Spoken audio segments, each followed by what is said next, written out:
Breaks out on a Saturday afternoon at the Lloyd Noble Center in Norman. The Oklahoma Sooners, the surprise of the Big 12 so far at 11-2, host the Oklahoma State Cowboys, who were picked 10th in the league, but are trying to prove doubters wrong, and a win today would go a long way toward doing that. Welcome courtside alongside Brendan Manzer. I'm Chad McKee. Age and experience, huge contrast today. Oklahoma has the oldest roster in all of Power 5. Oklahoma State has only 3 players who had played in a Big 12 game prior to last Wednesday. How big a dynamic is experience? Well, I think all you have to do is look to March, and those teams that make those special runs are full of juniors and seniors that have experience, know what it takes. And you look at the course of the Big 12 Conference, which is the toughest league top to bottom in America. The teams that have had success over the years in that 18-game grind are teams that are old and know how to play. You got Oklahoma, 5 seniors that play significant minutes versus an Oklahoma State team that has 5 freshmen that play meaningful minutes. I suppose we should not be surprised by a Lon Kruger team exceeding expectations. They've done that in 5 of his previous 7 seasons at Oklahoma. They were picked 8th in the Big 12, but they're 11-2. How? I think first and foremost, they got back to their defensive identity that, quite honestly, they've lost the last 2 seasons. They spent this summer spending significant time, in fact, more time than they ever had in the Lon Kruger era, on the defensive end. It showed. They're one of the best defensive teams in the league. They're great on the ball. They're great in help situations. They just make everything tough on you as far as that goes, and that allows them to get that defensive rebound, get out and run, and produce offense in transition. Thomas DeZagua, Lindy Waters, and Cameron McGriff, the only 3 Cowboys who have prior Big 12 experience. How is Mike Boynton making up for having such a youthful roster? Well, Cam McGriff has to be the alpha dog. He's not a guy that has necessarily been consistent offensively until he's come to Oklahoma State into his junior year. One thing you like about he and both Christian James is no matter what they're doing offensively, it doesn't affect other areas of their games. They're terrific rebounders. They're guys that have high motors. They have versatility at both ends. And it's a key matchup here today in Norman. Our Sooner to watch today is Aaron Calixte. Lon Kruger needed to go out and replace Trae Young at the point guard spot. What has this graduate transfer from Maine given them? Yeah, big shoes to fill. But also remember that Jordan Shepard, a reliable backup to Trae Young last year, transferred to Charlotte, and so the cupboard was bare, and so he goes a grad transfer route, gets experience, a guy that knows how to play, terrific on-ball defender, which has been important to Oklahoma's defense, and then offensively, he's really just a guy that's going to get you into your offense, move the ball, be solid, and take care of it. Aaron Calixte is in your Sooners starting 5, presented by Live OU. Everything is here. He's one of 2 graduate transfers, along with Miles Reynolds. What a great rebounding season it's been for Brady Manick. His board play is up 3 per game, and you've got Doolittle and Christian James in there as well. The 3 juniors, DeZagua, Waters, and Cameron McGriff for the Cowboys. Likely is a freshman, as is Yor Ane. He's 6'10" with a 7'1" wingspan, averaging nearly 3 blocks per game.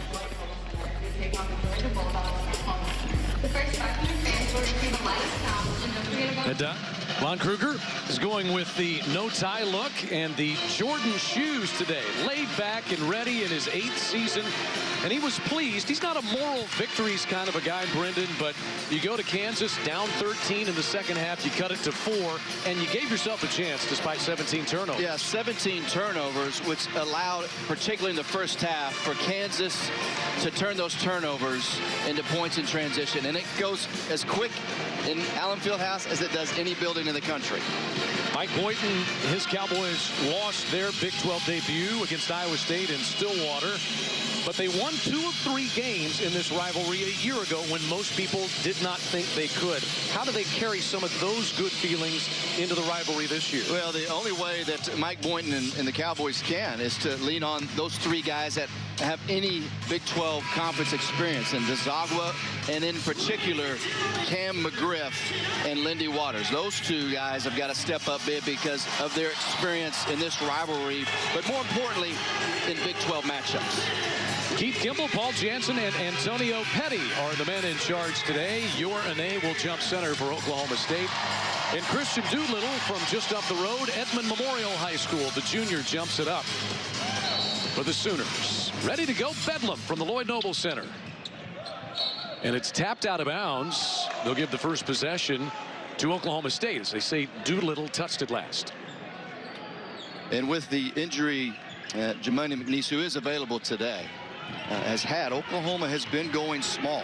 Now, they don't have the rim protection, or haven't had it, but their defense has not suffered. They got great length all around the perimeter, and there's no weaknesses in those 5 defenders out on the floor. Very tough team for Big 12 opponents to score over the top on. Shot clock is at 10 as it plays into the hands of McGriff. Likely the freshman out of the corner. 5 to shoot. DeZagua, that's a good look with a late shot clock, and it bounds up and over the backboard. DeZagua made 5 threes in a game against Oklahoma a season ago, but he is blanked on his first attempt. Let's check in with the third member of our crew today, Jessica Cootie. Jess? Bedlam, there's just nothing like it. That was the exact phrase used by both Brady Manick and Lindy Waters, 2 Oklahoma kids growing up of dreaming, playing for Oklahoma schools and against the other Oklahoma teams. And both of those guys had to round up extra tickets, and neither one could guesstimate just how many supporters they would have here inside of this building today. And for those Oklahomans, they know exactly the magnitude of this game before ever even stepping in a court to play in this. But for those out-of-state players, they find out quickly. Take, for example, Aaron Calixte. He told me, the senior graduate transfer told me he had never played in a rivalry game like this one, in an atmosphere like this one, but he found out just what Bedlam means back on November 10th when the 2 football teams squared off. But, you know, despite the hype that they all admitted to, the extra hype leading into this one, several players admitted that the importance of this one, despite the opponent, both coming off losses, both looking for that critical first Big 12 win, and it would be that much sweeter coming here today in Bedlam. Well, it can on occasion turn into a football game on the basketball court. A couple of buckets already. Miles Reynolds and Christian Doolittle. Miles Reynolds making a difference on the offensive and defensive end so far, Brandon. Well, he came to Oklahoma with a reputation to defend, but also a terrific driver that can get to the foul line. That has fit in very well with the other offensive weapons that Oklahoma has out on the perimeter. Doolittle, quickness advantage on Ane, couple of ball fakes, and he has not made his second field goal of the day. Good news, though, is I think you have 2 field goal attempts already from Christian Doolittle, as likely gets to the rim right there. Christian Doolittle for Oklahoma, extremely talented. I mean, he's got an NBA body. He's defensive minded, but he's become more offensive potent here the last 3 or 4 games. And there's Doolittle making a difference right on cue off dribble penetration from Christian James. That's 2 fouls early on Likely, the freshman point guard. Where does Mike Boynton go with these 2 early fouls? Well, I think you go Curtis Jones or Michael Weathers, and that's big because Likely, although a freshman who's been thrown in the fire for Mike Boynton at the point guard position, he is one of Oklahoma State's best, if not the best, on-ball defenders. So now you take him out of the game. And for a long stretch, if not the entire the first half right here, it'll put Oklahoma State's defense on the perimeter under more duress.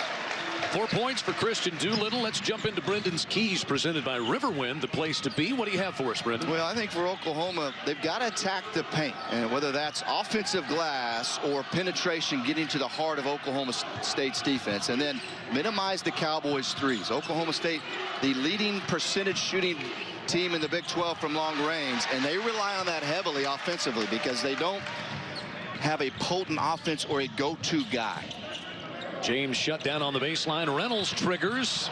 In and out, no good. Lindy Waters snatches the rebound and ups the tempo a bit. He'll pull the trigger for 3.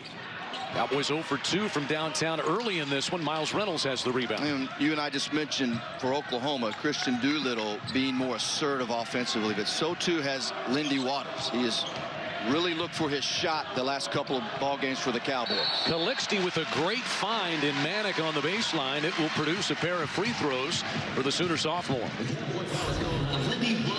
Well, ball movement, in addition to that better, tougher defense from Oklahoma, was emphasis for Lon Kruger. Last year you had Trey Young, who was a ball-dominant player and talented there. And with Calixte, Miles Reynolds being added with some experience, you'll notice with Oklahoma, it moves crisper, quicker, and once they get or force a help situation, that moving the ball quickly is tough for the defense then to catch up, and you saw it right there in that possession. Brady Manick 20 pounds heavier. Where do you feel like that has shown up the most? Defensive rebounding. He's got a terrific knack for it, but he's able now to absorb contacts on the defensive end, and thus he's coming up with more of those, Chad. 6-0 spurt by the Sooners. McGriff for 3. And Oklahoma State 0 for 3 now from three-point range. Calixte, hesitation, pulls up and got fouled. And Oklahoma really getting to the foul line with regularity early in this one. In Oklahoma, they're about stops, series of stops, one and dones, not allowing you to hit the offensive glass. And what that allows, even though you don't get a look at the rim and transition right there, it allows you to push and get defenses back on their heels. And so Calixte able to get it deep enough for the pull-up jumper. And Calixte makes Oklahoma 5 out of 5 from the foul line in the early going. And we see one of the seniors, Rashard Odoms, into the game, replacing Miles Reynolds for Oklahoma. And Mike Boynton will counter with Duncan DeMuth out of Seminole, Florida. He's one of those youngsters, 5 of them, who plays on a regular basis, 6'8" freshman. And that's the nature of both these teams right now. Lon Kruger goes to his bench with Rashard Odoms, an experienced player, defensive specialist, tough, unselfish. And then Mike Boynton counters with Duncan DeMuth, a guy that can be a nice player in time, but obviously very little experience to this point. DeMuth had a good run early in the season for Mike Boynton, earned himself 3 starts, but off the bench now. Shot clock is at 10 as it plays into the hands of Waters. McGriff trying to scoot through and catch the pass, and he was grabbed by Odoms, who picks up his first. And the thing that this young Oklahoma State team has to do every offensive possession is what they did right there. They are not going to get a clean look of 1, 2, 3 passes. Oklahoma too disciplined defensively. So you got to not give up on your offense, move the ball crisply, and make a sharp cut like McGriff did right there down the lane. It's already 4 fouls against Oklahoma, or I should say against Oklahoma. Jones a 3 off the mark. There's Manick, 8 rebounds a game. He's up 3 in that category. And Calixte is grabbed. Fouls really piling up against the Cowboys. Lindy Waters has now picked up his second. So foul trouble early for Mike Boynton and the Cowboys. Well, that's what you get. You miss those threes, you have long rebounds, and it can almost serve as a built-in outlet pass. So the ball's advanced up the floor, and as we mentioned, Calixte, one of the things he does well, gets the ball in the middle, and he puts pressure on your transition deep. Lobs it up for Manick this time. Under the bucket. Shot might have been altered a little bit. McGriff pulls it away, and that's thrown away. Batted down by Christian James and saved deep in the corner. That was Christian James who came up with it. 2 turnovers against Oklahoma State. There's Odoms, a kick out. Calixte was not there, and that'll be an offensive foul anyway against Odoms as Lindy Waters risked his 3rd foul but took the charge. 9-2 Oklahoma leads at our first media timeout. Lloyd Noble Center with Bedlam on a Saturday afternoon. Both teams a little bit chilly right now. Oklahoma State is 1 of 7 from the field. Sooners started hot, but they've missed their last 4. 9-2 Oklahoma at the first media stoppage. Brendan, you played in Bedlam. It's a special rivalry. Sooners lead by 38 games all time. 85-27 here in Norman. Sooners have won 18 of the last 29, but Oklahoma State 4 of the last 5, including 2 of 3 a season ago. You just never know when this game takes place. Well, in some years, at least recently, it's been a little bit cyclical. Lon Kruger, a couple years in a row where not as good or consistent as they typically been. Oklahoma State, Mike Boynton did a great job last season in his rookie year there in Stillwater. Got 4 top 10 wins. But, it means a lot. And I think it means quite a bit, particularly those guys from Oklahoma. A Brady Manick, people like that. I just visited with Renzai Stone, Ryan Miners here, former Oklahoma great, Randy Rutherford, former Oklahoma State great in the stands. Those are all Oklahoma guys. And I know from being from this area that it means that much more. And you understand it, and you understand especially what it means to the fans. Mike Boynton has now been a part of 4 of them. He said, it's the kind of game I love to play in. I didn't always play well. Didn't mean I was going to play well, but always loved being in a moment like this. Yeah, I think that's why you play at this level, is to play when you're uncomfortable and for moments to rise above adversity. McGriff's first attacking opportunity, and he comes through. And that's important for Oklahoma State, because Cam McGriff, who is a nice three-point shooter when he has space, but they have to get him things moving towards the rim, whether it's off the bounce, touches inside, slashes to the basket, those type of opportunities. 3 for Christian James is good. Hasn't shot it real well lately. That's a good sign for Oklahoma. Well, he has struggled from the perimeter, and you know he's due for a breakout game. And they came to a jump stop, short-armed it, and there's Manick with another rebound. Manick steps into his first 3. Waters runs the other way with a rebound. And McGriff backs down Manick. Oklahoma State settles into the half court. And Oklahoma, good job of getting back in transition off the miss. Gonzaga, tough shot, altered somewhat by Odoms, who has the miss. Here's Bieniemy, the freshman, comes off the bench. James in traffic, and if that's Waters, it's 3. Let's look at Christian James. He has struggled from the field the last about 4 games, but he still produced points by getting to the line with slashes and plays right here. And we talked about his tremendous rebounding. Right now, you talk about that part of the game with Christian James. He's the best rebounding guard in the Big 12 Conference. 3 fouls on Lindy Waters. Significant foul trouble early for the Cowboys.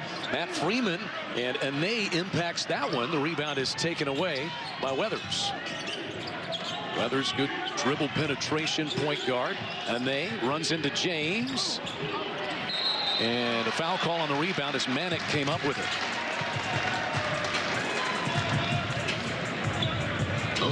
Fouls quickly piled up for Oklahoma State. That's already 7, so bonus time for the Sooners, and they shoot free throws well. And this is one right here. You know, Ane is a guy that, particularly on the defensive end, that Mike Boynton needs on the floor. And the freshman right there, there's no way he can get to the basketball and go in over the top. Got to be smarter about when you pick your spots. Your Ane will go to the bench. That little side headlock working on Matt Freeman. That would make John Smith and Lou Roselli proud to see a little wrestling out here. Brady Manick rims that one in. You talk about Brady Manick, almost got lost in the shuffle how great a freshman year he had because Trae Young was so good a season ago. Yeah, he really did. And 10 points, 5 boards last season. You know, he's got a high IQ. He's that stretch 4 that we have in college basketball now, a pick and pop guy, great at trail 3s in transition. And I think what you're seeing over the last about 5 games is consistency in all areas of his game, both offensively and defensively. McGriff off the mark for the 2nd time from 3-point range. Oklahoma trying to push the tempo. Bieniemy speeds the other way. Close out on Freeman. Reynolds and McGriff now. Oklahoma State defending well. Freeman for 3. A little strong into the hands of Bieniemy. Manick up and under. No. Tipped the rebound out of bounds, and they say McGriff touched it last. Good effort by Brady Manick. Yeah, relentless right there. And Manick did a really good thing off the miss. Flash to the ball in that short corner. Oklahoma quickly gets it to him. There's the miss, and just active. And you talked about 20 pounds of muscle, and he can absorb much more contact there in the interior. And still has improvement and growth in terms of his body to make. Jamoni McNeese is in, been battling injury. A little more healthy in practice last couple of days. McGriff interfered with that one. It'll be offensive basket interference against the Cowboys. Well, Mike Weathers for Oklahoma State, this is the best thing that he does. When he gets an angle, he can get to the rim. And let's see if McGriff goaltends. I think he does. Even though the ball was coming off, it was still in the cylinder area. Good call by the officials. Matt Freeman, no. Bieniemy gives it a whirl. Both teams cold from three-point range. Odom's trying to save that down on the baseline. Oklahoma State 1 of 6. Should say 0 for 6. Yeah, the Sooners 1 of 7 from three-point range. And Oklahoma State has dodged some bullets. Oklahoma has had some looks inside that they've missed. They're really doing a great job of attacking the offensive glass. And right there, it was only Kalu and McGriff trying to rebound. Guys like Michael Weathers and DeZagua, they've got to drop back in as defensive guards and help Oklahoma State rebound because they are not a big physical team. Weathers is held. Matt Freeman picks up his first personal. Mike Weathers, a lot of positives in his game against Iowa State on Wednesday night. Took care of the basketball much better than he has in the past. DeZagua nails one from the corner. He made 5 in a game in the Bedlam series last year. First made 3. 46% on the year. Terrific catch and shoot guy. And as long as he stays within himself and doesn't try to do too much. Odoms, that's 8 straight misses for the Sooners.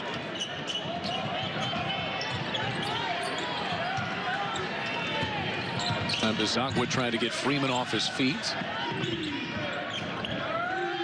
Weathers not necessarily a three-point shooter. That's his game. And a blocking foul. 3-point opportunity for Michael Weathers. 13-9, and the Cowboys can get within 3 after this break.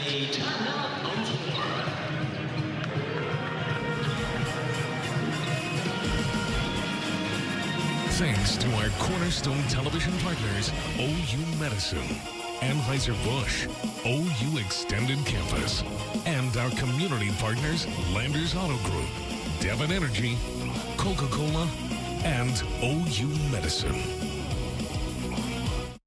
Pizza Hut always has the matchups in ACC college basketball all season long. I feel like I'm on the ball today. Featuring the Miami Hurricanes, the Florida State Seminoles, and the very best from the nation's premier conference. So amazing, help support the cause. I get everyone involved. I feel like I'm on the ball today. The rivalries live right here on Fox Sports Sun and Fox Sports Florida. Plus, stream every game on the Fox Sports app. Back in Norman, where Oklahoma State has cut it to 4 after a straight line drive to the rim by Michael Weathers. And this is something, Chad, that Mike Boynton is trying to prosper with. They've changed some things in their offense about 3 games ago, going less spread motion that is more predetermined cuts within the offense, but it also clogs the paint. And with Michael Weathers having the great asset of once there's a gap to drive it, they've been better at spacing more 4-out 1-in after some ball movement. And Oklahoma State has done a better job the last handful of possessions getting ball movement and allowing Weathers to attack that basket using that tremendous athleticism and first step. And Weathers, one of a couple of transfers who contribute and play on a regular basis for Mike Boynton. He's from Roland Park, Kansas, transfer from Miami of Ohio, where he was the Mid-American Conference Freshman of the Year 2 years ago. Averaged 17 points a game. And then Weathers sat out last year. Has had some big scoring games, including 17 off the bench in Oklahoma State's loss to Minnesota. Well, he is not a run-your-team point guard, for example, like Aaron Calixte has been for Oklahoma. He is an athlete who needs some space. And, you know, the one knock on him, and it was a challenge for him at Miami of Ohio for Michael Weathers, is extremely turnover prone. And so it was significant, as I mentioned earlier. 1 turnover in 22 minutes against Iowa State on Wednesday night. And that's tremendous progress for a guy like Weathers. So the Cowboys have scored 6 straight. Oklahoma is working on a 3-minute field goal drought. They've missed their last 8 from the floor. Reynolds tries to change it with that floater. Did not get the foul call, which is news. He is terrific at drawing fouls. Weathers on the attack again. The finger roll with an unfriendly roll. A rare time where Oklahoma did not pick up the ball higher up on the floor in transition. And fortunately for the Sooners, Weathers missed the bunny right there. A lot of threes for the Sooners. They're now 1 of 9. That one nearly landed softly in the goal out of the hands of Maurice Kalu. This is Curtis Jones, and a big three out of the corner ties it at 13. You know, Oklahoma State has shifted the momentum a little bit, been better defensively on this end, and then the ball moved better offensively. They've been more active and assertive. 9-0 Oklahoma State run to tie this game. Christian Doolittle back in there, slashes, draws a little contact, and the rebound taken by Kalu.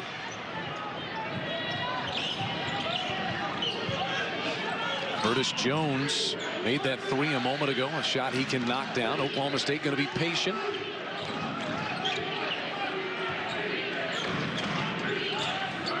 Michael Weathers with 10 to shoot, operates against Doolittle. McGriff, a two out of the deep corner, is an air ball. There's Jamoni McNeese, collects his first rebound. And that right there was terrific defense by Christian Doolittle. He is Oklahoma's best defender, most versatile defender, size, quick feet. Played for an excellent high school coach, Shane Coward, at Edmond Memorial, who was a defense first, and that allowed him to have the tutelage early on here at Oklahoma to understand defense. Doolittle muscles his way back up and draws a foul against McGriff. So Christian Doolittle goes to the foul line here. And I love what Doolittle is doing over the last handful of games. As we mentioned, a defensive first guy. And I have asked Coach Kruger before, in terms of offensively, why is he more aggressive? Has Christian not looked in the mirror at this 6'7", 225? He's talented to be so unselfish. He wants to do everything right. Almost has been afraid to make mistakes, but he's getting past that, being assertive and attacking. And you get him going offensively, I think that elevates Oklahoma even more. Celebrate Hispanic heritage with Oklahoma women's basketball as they take on Kansas February 13th, and the men against West Virginia March 2nd. And this spring, celebrate with us the first weekend of May when Texas Tech comes to Norman. Visit Soonersports.com for future Hispanic heritage celebrations for Oklahoma athletics. 1 point Sooner lead. That broke a 9-0 Oklahoma State run. Kalu misfires, and there's Christian James. Christian James. Got 5 double-doubles in his last 6 games. Transition the other way for Curtis Jones, and Kalu dunks it home. The Cowboys lead for the first time. And good follow right there as Jones missed the flush. But that's what you want your bigs to do. Assume a miss, continue to trail the basketball and follow up. Manick gets an A off his feet, and Brady will shoot a pair here. Here's the turnover for Oklahoma State. The aftermath. Jones does exactly what you need to get to the rim. Good challenge by Doolittle right here. But you see Kalu following the play and gets the flush. Manick cashes in the first free throw attempt. Sooners 8 of 11 at the foul line. And I tell you what, you saw the craftiness of Manick right there, understanding he has a shot blocker on him. Yorane, as a freshman, one of the leading shot blockers in the Big 12 Conference, in foul trouble. Good up fake, and once he left the floor, that's when Manick knew to attack. Just an intelligent play from the sophomore. Foul line kind to the Sooners today. 9 points at the line, 7 from the field. Kalu strong with that one. And a foul underneath.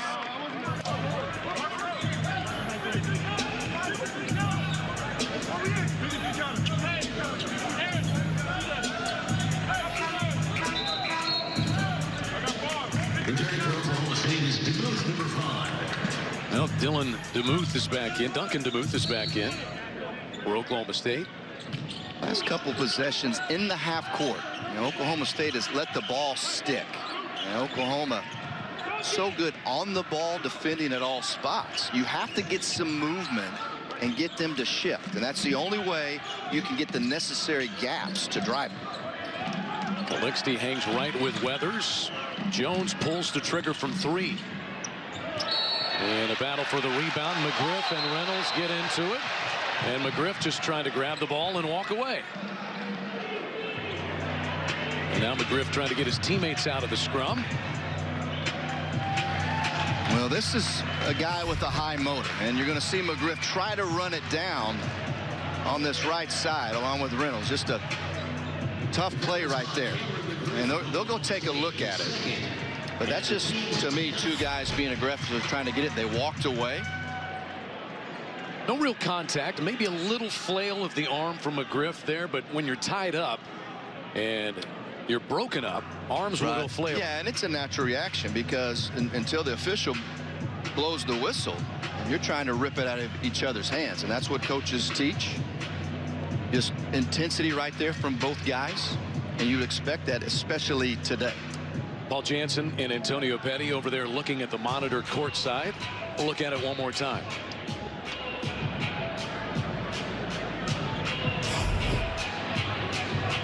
And here's a miss by Jones.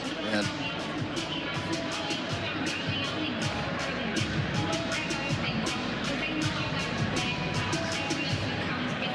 yeah, I don't think there's anything there, Brett. Yeah, and remember, they called the foul on McGriff. So there was a foul called. And that's 2 on McGriff. So let's talk about that a little bit. You've got Waters with 3, McGriff with 2, and likely your starting point guard with 2 for Oklahoma State. And they're hanging in with an extremely young basketball team. So if Mike Boynton, who has already been managing his roster game to game through the early part of this season, and he's going to have to do it here the rest of the afternoon. And that is certainly advantage Oklahoma, not only because of the experience, but the quality of the depth as well. Much better for the Sooners. They continue to look at this. Again, it's a personal foul as of now against Cameron McGriff. Possibility you could get a flagrant or something else, but there's not much there.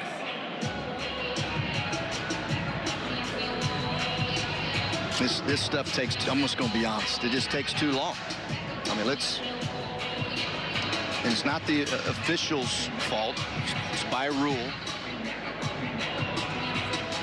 And I tell you what, with that, I've been wrong a lot after seeing replays. Well, the longer it takes, the more it makes you wonder, do they see something that warrants further evaluation and further penalty? Right. Well, Cameron McGriff in the middle of things. He's been in the middle of it all season long for Oklahoma State. Jessica has more on how Cameron McGriff has been more involved for the Cowboys. Well, that right there is exactly what he told me, that is the kind of player he tries to be, the one that likes to do the dirty work, likes to go after the loose balls. On the flip side of that, so is Miles Reynolds. He's a guy that takes pride in getting those energy plays, the ones that maybe don't show up in the stat sheet, but diving on those loose balls. So that's just a product of 2 of the same type of players going after that loose ball. Involved, aggressive, physical players in the play, and it spills over into the Sooner bench, which always exacerbates things a little bit. See Calixte coming in, no real contact, and then quickly they get in there, and looking at our monitor now here courtside for perhaps a little different view. Christian James getting in there at the last minute. No real contact made, though. So we've had Paul Jansen and Antonio Petty over here, and now they conference with Keith Kimball as well. Brendan, what do you got?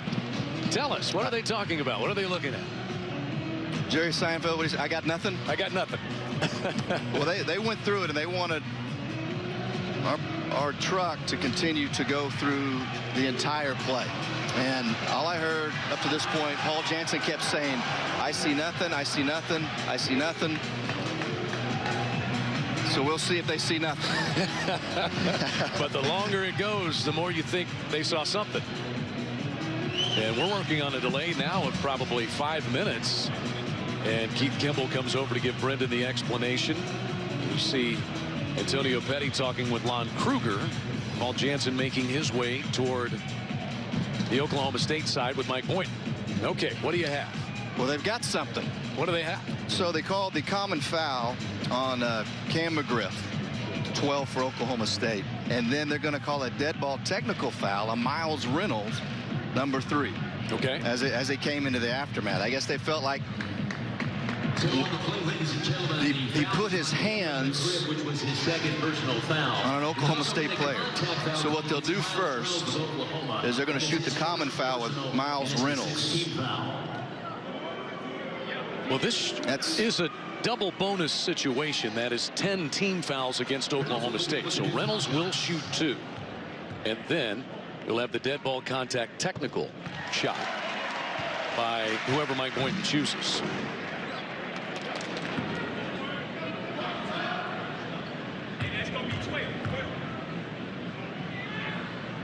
Well, let's mark this down.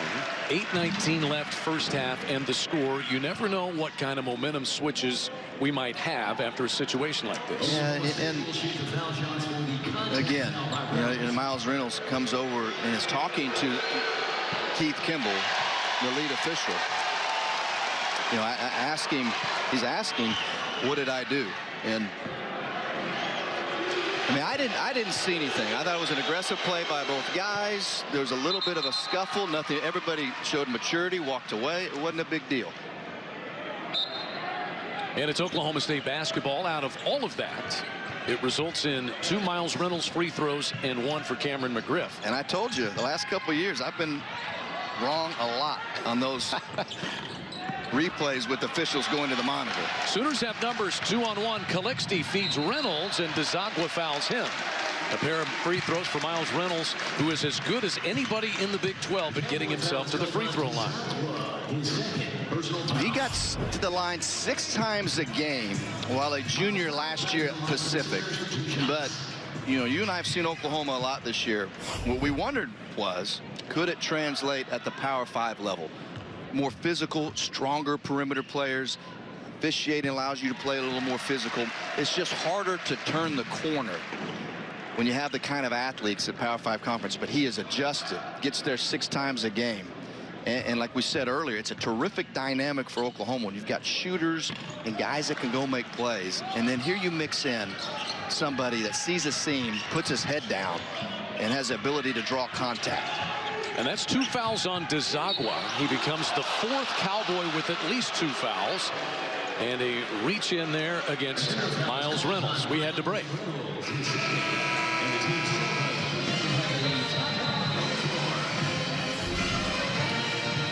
Well, Oklahoma State has hung tough. A little defense turning to offense. It's bedlam. Stick around. It'll get better. By Homeland, Oklahoma Blood Institute, Anheuser-Busch, and Oklahoma Chevy Team Dealers. 2003, a disputed bank shot by Victor Williams at Gallagher-Iba Arena. Looks like the shot clock says 0 to me, Brendan. I don't know.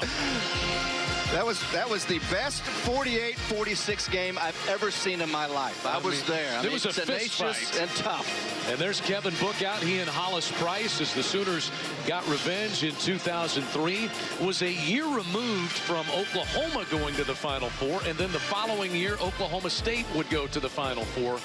How good were these Kelvin Sampson, Eddie Sutton teams back then? Wars.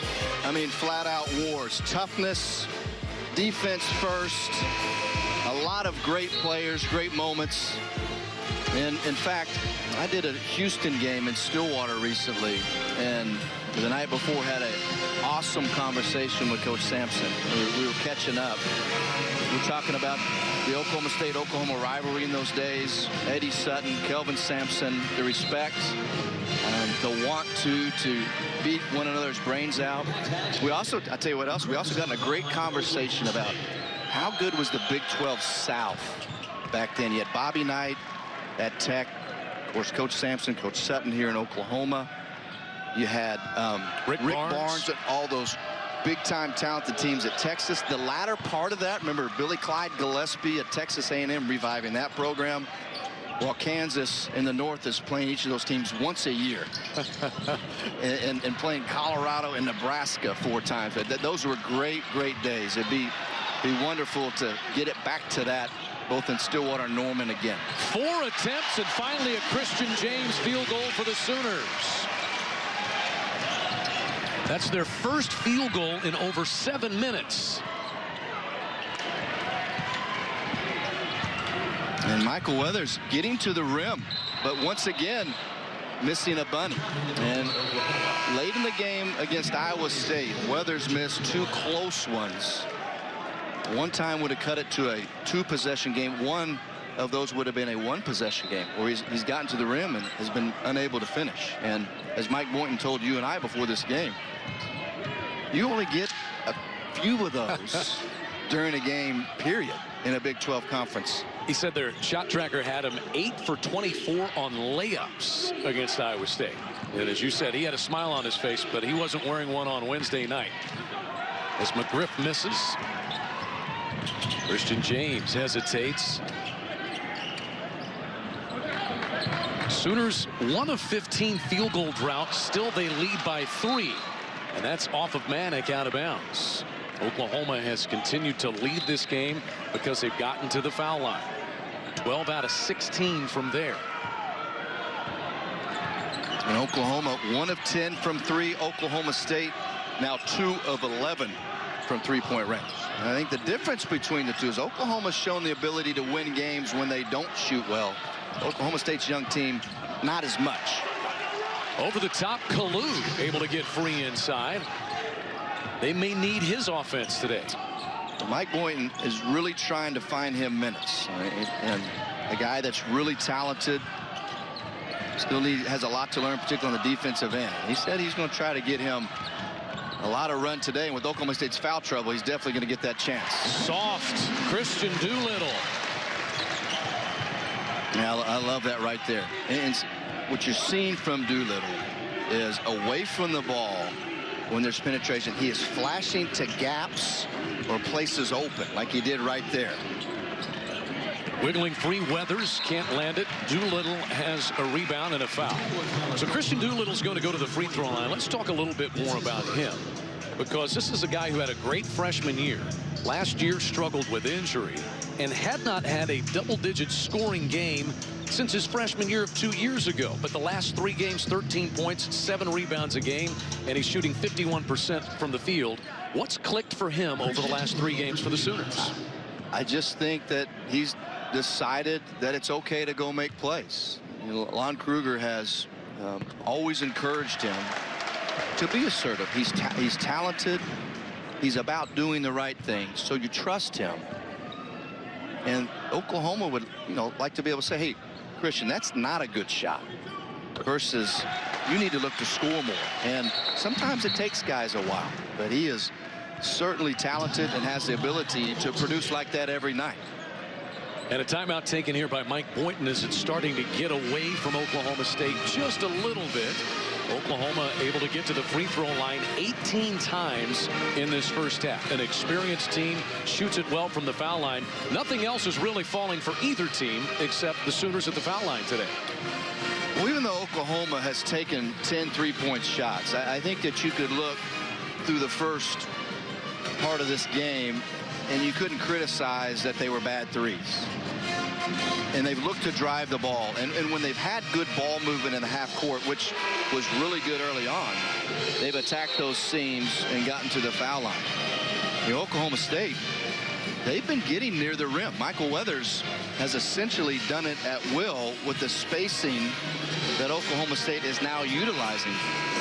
He's just not been able to finish. Missed 2 lay-ins, and then a previous possession, I think the last one, he gets in about 4 feet and hits it off the back of the iron. What you want him to do is continue to do that, because you'll take those shots and hope that if you're Weathers, you get 1 to go and you get that confidence back to finish.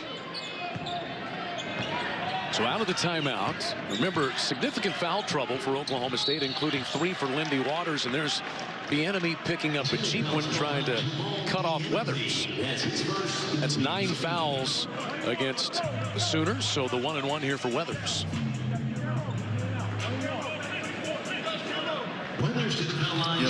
Those drive you nuts as a coach.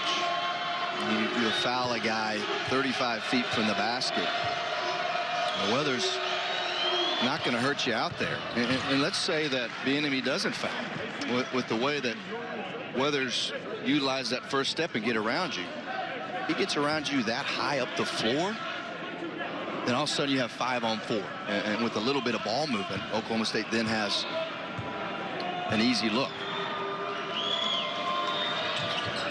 So Weathers got them both. We have a 3-point game. Oklahoma State hanging around despite their second leading scorer, Lindy Waters, with no points and on the bench with 3 fouls. From Oklahoma, I try to get James more involved. He's going to get himself involved right here. You asked, didn't get it, but James came away with that rebound. How do you account for the increase in rebounds? Hadn't had a double-double in his career coming into the season. Now he's got 5 double-doubles in 6 games. Want to, that experience, the desire. I think Jamoni McNeese being out with an injury, who was really playing well prior to that. You know, other guys have to step up. You know, he's got a big physical body too. And he's a guy that can absorb contact and work his way in there. The other thing is, on the offensive end, it's very hard to be disciplined as a guard defensively and block a guy out on the perimeter. And when you have a strong Christian James attacking the rim, he's got space to go make a play. Shot clock down to 12. We approach 5 minutes remaining in the opening half. Weathers attacks, drew some contact from Doolittle, and Christian James has another rebound, his 7th. Well, good job of Doolittle going straight up and down and walling up. That's a legal guarding play right there. Bieniemy finds James, and a traveling violation against Bieniemy. 5 Sooner turnovers in the opening half. Oklahoma State has committed only 2, and that's helped them stay in this. Kalu is back in for Oklahoma State, and Rashard Odoms replaces Bieniemy in Lon Kruger's lineup. And right here, I look at this game. 4:44 left. Oklahoma State's got to continue to hang tough. They've had foul trouble, missed a lot of easy ones, yet they're still down 3. If I'm Oklahoma and I can string some stops together, maybe give myself an opportunity to run in transition, you could bust this open and get the crowd into it going into halftime. I mean, very huge for momentum for both teams as you close out this half. Jones throws that one off Doolittle. 8 seconds to shoot for the Cowboys. Plenty of time right here. Oklahoma, they're going to be solid. They won't make a defensive mistake. I say that. And the dunk rims in for Maurice Kalu. James for 3. No. Here comes Weathers. Approaching 4 minutes left, opening half. Manick pokes that out of bounds. Maurice Kalu, 6 points off the bench for Oklahoma State today. Yeah, and he hasn't been shy when he's been in games of taking shots. He struggled from the perimeter. But once he got that bunny to go earlier, you could see the confidence in the young freshman. And watch this play right here. He slips the screen. Oklahoma switches a lot. And that's a smart play by Kalu, because you have Manick on the high side, a little miscommunication from Oklahoma. And Kalu does the right thing and goes right back towards the basketball. And underneath out of bounds plays, you want to work inside out defensively and not give up an easy one to the rim. And that's a rare defensive mistake for the Sooners. Bench scoring heavily in favor. Buoyed by Kalu. 14-0 bench points in favor of Oklahoma State today. And Doolittle is called for getting a forearm into Kalu. So it's a 1-point Sooner lead as we hit the under 4 media timeout. Bedlam in Norman on a Saturday afternoon. Today's Big 12 report is presented by Landers Auto Group, proud partner of Sooner Athletics. You see the records for the teams in the Big 12. On the right is their net ranking. This is the new way the NCAA is determining strength of schedule and where you rate. It replaces the old RPI, and it's heavily weighted in your wins in Quadrant 1 and Quadrant 2. And the Big 12, as always, very representative. Deep, solid, 1 through 10, and basically 5 teams in the top 30. 7 basically in the top 50. And it's interesting, look at Oklahoma State. They're 6 and 7, yet because of the schedule that they've played, and in many of those, it hasn't been pretty, but they've hung tough. They're at 75. So that's the beauty of the Big 12 Conference, and it has been for several years now. That's why teams in this league at, say, 8 and 10 conference record, get into the tournament because you're playing the best people every night. There are no dogs, and I think that net ranking is proving so far to show that. And both these teams played very difficult non-conference schedules. You talked about Oklahoma State's.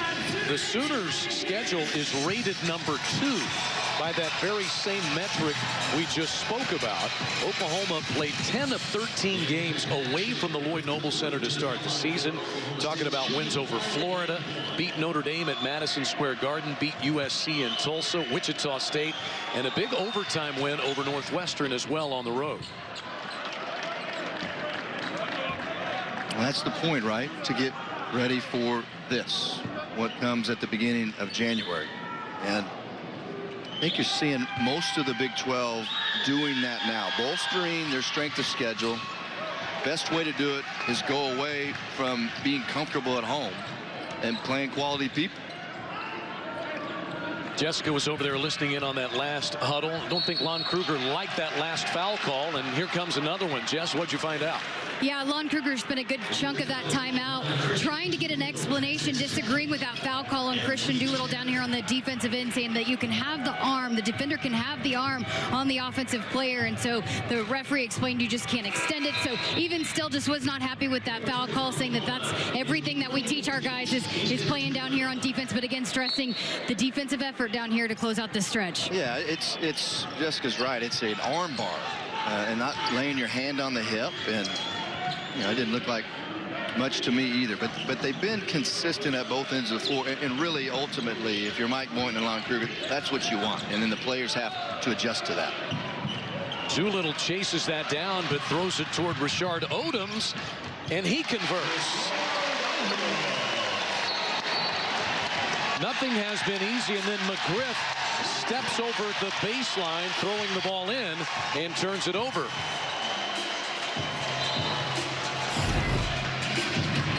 Well, here's the turnover, and McGriff made a great effort, but if you can't get to it and throw it down to the offensive end of the floor, you probably want to eat it, because what happens is what Odoms did right there. You have a straight line drive to the rim, and then the exchange between he and Weathers once again careless with the basketball. Jimani McNeese back in. Calixte a kick out three, and it's good. You know, not having Jimani McNeese in the lineup, I think, mostly affects your defense, but it also affects the offensive end, because he's become good enough and a threat enough. If he gets a touch inside, it draws attention, and they get that touch, and Calixte was open on the weak side. Desagua counters with a bank shot the other way. Not something we see a whole lot of from the three-point specialist. Oklahoma's got to be patient here on the offensive end. They've been impatient. That patient enough right there, Rashard Odoms? Well, you don't have to be patient when you have a poor closeout on the first pass of the set. And Odoms did the right thing, obviously, but they have gotten impatient, and I think that's allowed Oklahoma State to control the tempo a little bit. Desagua catches that ball, but out of bounds. Fifth turnover against Oklahoma State. And this is what I was talking about, that final 4+ minutes. You know, can Oklahoma put a couple punches in on the Cowboys and send a young, inexperienced team who has really hung well in with a little lack of confidence? McNeese fouled as he was wide open, and Kalu had to hack him. And Oklahoma State in zone right now. Part of that because of personnel in the game. Part of that because of foul trouble. But poor communication. Jimani McNeese is a pretty big body. It's tough to lose him if you're not paying attention. So Jimani McNeese missed a couple of games with an ankle injury, came back for USC, but the last 4 games he's only averaging about 10 minutes a game. Jessica, he has looked better though in practice, especially the last 2 days. Yeah, he's back to full speed in practice. Jimani said as far as the injury goes, the soreness, he's back to 100%. Where he's not quite that is his bounce, getting off that right foot. He's right-handed, but he jumps off that same right foot. We've seen how high he can get up to the rim, so it's getting that back as well as getting back into game shape, which continues to get better with each and every day. Calixte picks up the foul there. Well, here's the deal. again, going back to consistency with what this is a good veteran officiating crew. They've been consistent. And if you put your hands on a guy 55 feet from the basket, I mean, they're going to make that call. Now, if you are in better position, if you're out there in your Calixte, Chad, and you're just trying to turn him a couple times, big drop step, turn him, and you got your hands on him when you're doing that, they'll lay off. But if he's literally able to turn the corner with ease, and as he goes by, you're riding him, I mean, that's the way they've been calling it all afternoon. 31 free throws shot combined today. Weathers makes 1 of 2. And with 2 minutes left in the half, it's a 5-point Sooner lead. Again, Oklahoma, I think if just be patient. Good, crisp ball movement. Had a really good practice yesterday. Saw a lot of that. James lines up another 3. Well, Lon Kruger talked about Christian James and his development offensively, the steps he has made. Is he's not thinking anymore. He's just catching and shooting or catching and driving. Odoms reaches in and commits his 3rd personal, and may have been a collision of heads on that reach-in foul.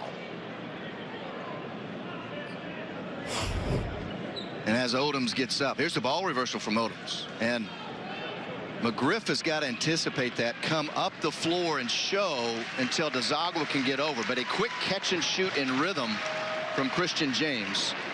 And then this is a reach right here. I mean, there's no question. And you see them connect heads, and hopefully Odoms, who got the worst of that right there, is okay. Is that the Oklahoma drill?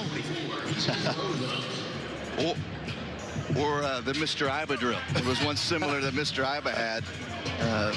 That was promoting physical, aggressive play as well. So Weathers to the foul line after Odom's 3rd foul. Lindy Waters has 3 for the Cowboys. He's been on the bench for about 15 minutes as Lindy Waters and hasn't scored. And I think Mike Boynton's got a decision right now to make. I mean, he's gone zone. You understand the need for that, but it's been bad. It hadn't taken much ball movement for Oklahoma to get good looks. We've got shooters all over the floor, as I've mentioned. Move the ball well. But you don't have the athleticism in the game, maybe to cover all 5 spots. So let's see what he does on this possession. Good afternoon for Weathers. He leads the Cowboys with 8 points. He's made 6 of 7 from the foul line. 6-point Sooner lead. Calixte lines up another. That might have been partially blocked by Weathers, and it's out of bounds. It'll stay on this end. Well, Weathers made a great recovery, but again, that's a wide open look after simple ball reversal against Oklahoma State's zone. DeZagua picks off the inbounds pass. He has 2-on-1 with Jones. Great ball fake, and DeZagua lays it in. Well, heads up play, a big play by DeZagua. Oklahoma right there, just sloppy on the underneath out of bounds play. Minute remaining in the post. McNeese kick out 3. Manick out of the corner, strong. An opportunity right here for Mike Boynton to get a 2-for-1 with the game clock and the shot clock being where it is.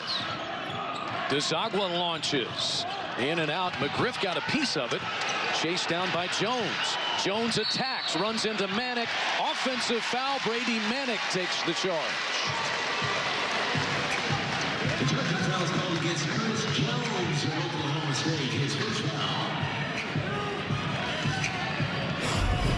Now watch this right here. Off the rebound.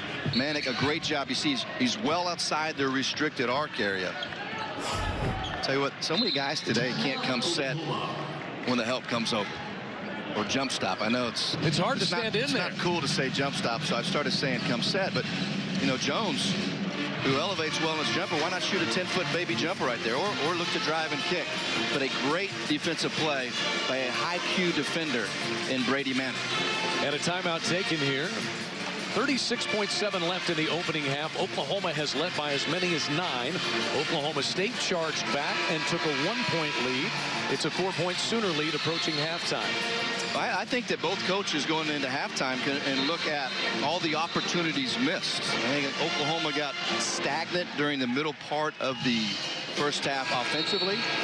allowed Oklahoma State to gain some confidence on the defensive end of the floor.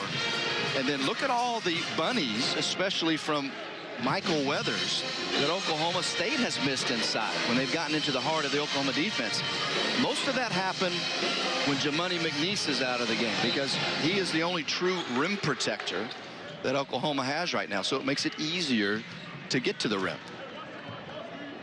8 seconds difference between the shot clock and the game clock. Calixte played by Curtis Jones. Calixte 1 of 3 from the field in the opening half, 4 points. And he's going to let it trail on down to about 5 seconds. Calixte bumps into Jones, and he'll go to the foul line. Boy, nice job of Calixte right there, because the patience that he used, and what you see a lot of times, it's not the first or second kind of jab to the basket. It's the third or fourth, and this is the third or fourth, and a defender will relax after that first move. I got you. Second move, I got you, and then you relax. And Calixte, good job of just drawing the contact from a guy that very rarely from the point guard position gets to the line. I don't think he's been to the free throw line in about 5 games. He has not been much. That's only his 19th attempt of the year. Yeah. Oklahoma has made 16 free throws in the first half. That's more than they had made in their previous 2 games combined. So plenty of time right here for Oklahoma State to get a good look. Push, space the floor. And they'll probably do that with Weathers. Foul trouble is going to be a significant factor, you would think, in the second half. Oklahoma State has 5 players with at least 2 fouls. Oklahoma has 3 with at least 2 fouls. Weathers and the Cowboys with the final look.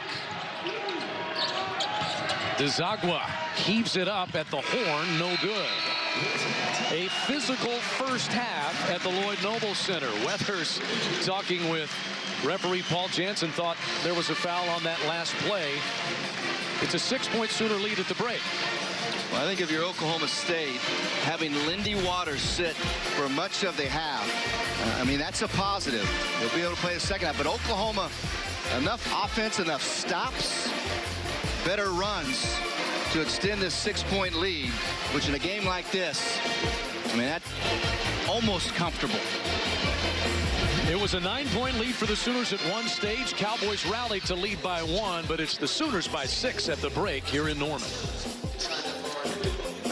As many as 9 in the first half. Oklahoma State rallied and took a 1-point lead, but it's Oklahoma by 6 as we get set to start the second half. Fouls significant. There are 6 Cowboys with at least 2 fouls in this game. Lindy Waters, Oklahoma State's second leading scorer, played only 6 minutes and did not score. He has 3 fouls. The Sooners have 3 players with at least 2. Headlining it, Rashard Odoms, who has 3 fouls in this game. And really amazing for Oklahoma State in terms of foul trouble. Isaac Likely, the freshman who has been really solid for Mike Boynton, plays 3 minutes. Only 6 minutes from Waters, as you just mentioned. And Oklahoma State still able to hang around. And I know it's cliche-ish, but when you are the younger, more inexperienced team, and right now less talented team, you have to play well this first 5 or 6 minutes. Sooners get the first touch. Christian James had 8 points and 8 rebounds in the first half. He's on the attack, and an A has just picked up his 3rd foul. And Oklahoma right there. That's Lon Kruger and his ability and intellect to find matchups. And part of that has to do with his NBA coaching career. But you get the ball to Christian James near the block, or just outside the block, with Michael Weathers on him. And then James, again, we talked about him offensively. No hesitation. Either shoot it, catch and shoot, or attack. And he did right there. So coming out of the halftime locker room, Jessica was able to catch up with Oklahoma assistant coach Carlin Hartman and get his thoughts. Well, Coach Cam McGriff, obviously a go-to guy for them. You guys have limited him to just 5 points, 3 boards. What's been the key to that defensively, both on the glass and scoring? Big key for us, obviously this year for our guys is just, taking away the opposing team's top 2 scorers. And so far we've done a pretty good job on McGriff and Waters. But they're experienced players. We know they're going to come out ready to go in the second half. Threes haven't fallen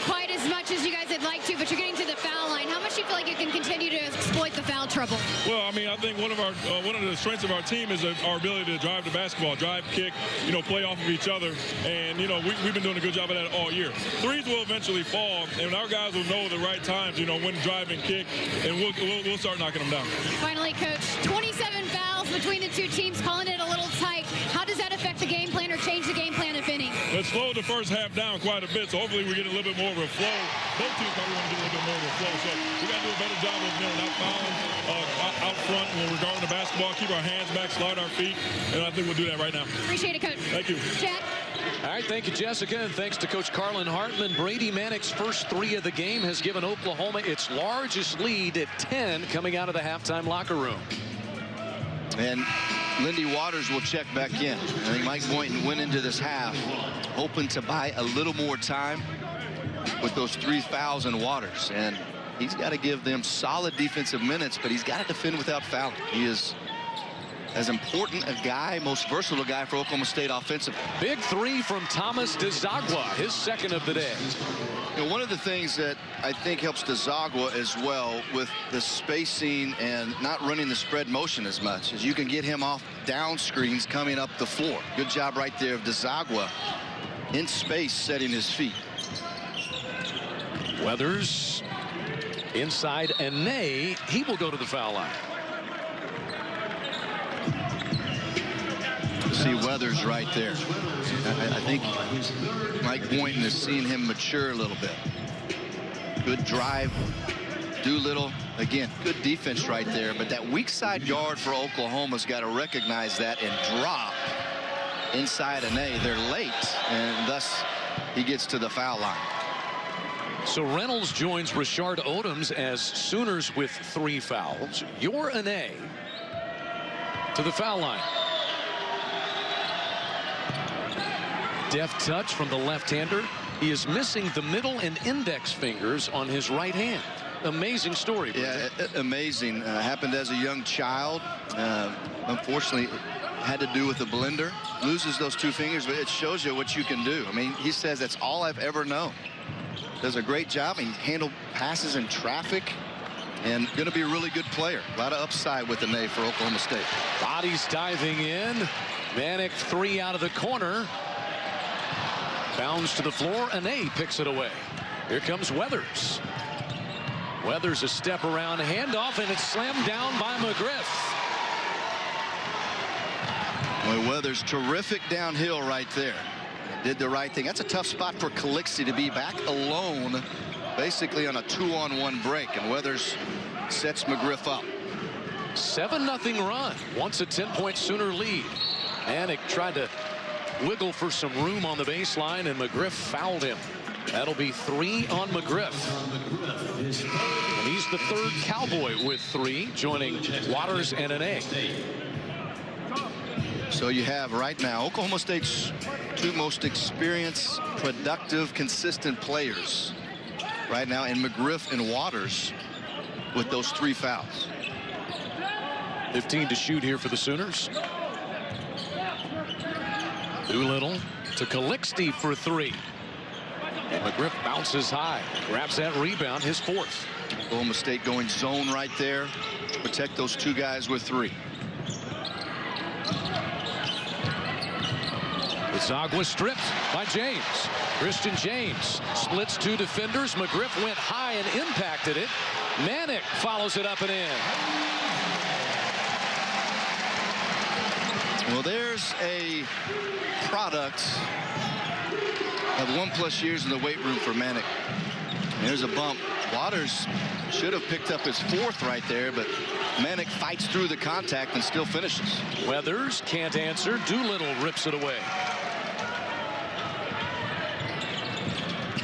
Now Reynolds slashes, runs right through McGriff. Offensive foul. And that's 4 on Reynolds. Somebody was going to pick up number 4 on this collision.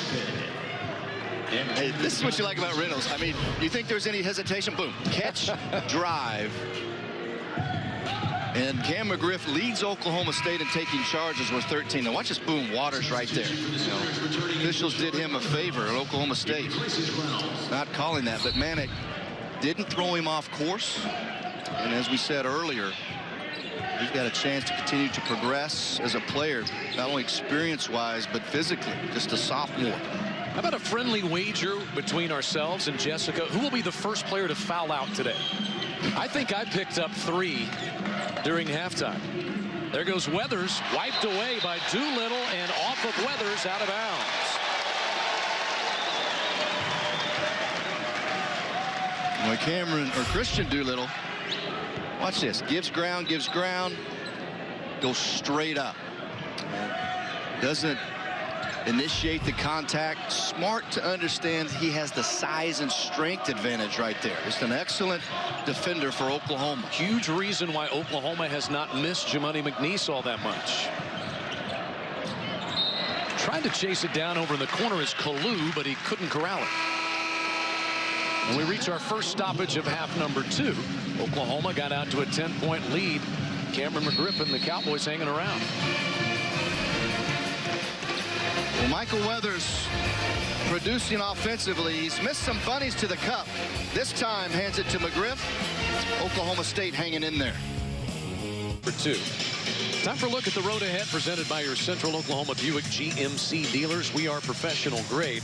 How about the early schedule for Oklahoma? They were on the road at Kansas, have this game here today, then on the road at number 11 Texas Tech in their next road trip, and that will be on Tuesday night. Yeah, bad news is your first 2 road games right now against the 2 best teams in the Big 12. I guess the good news for Lon Kruger is you get those out of the way. And we get to do this all over again 18 days from now up in Stillwater on January 23rd. Bedlam round 2 for 2019. And here's the road ahead for Mike Boynton and the Cowboys. Look, there are no easy games in this conference. Texas has been a little bit up and down. West Virginia, Bob Huggins' team, maybe not as good as they've been in past years, but they've been injured. And Baylor and Iowa State, well, Cowboys have already been defeated by Iowa State once. You know, you and I have been covering this league a long time, know it well. And, you know, you always look at stretches of schedules.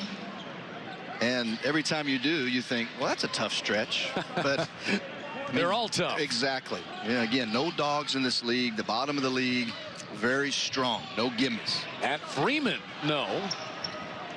And into the arms of Curtis Jones. Cowboys can cut it to 3, perhaps 2 with a made 3.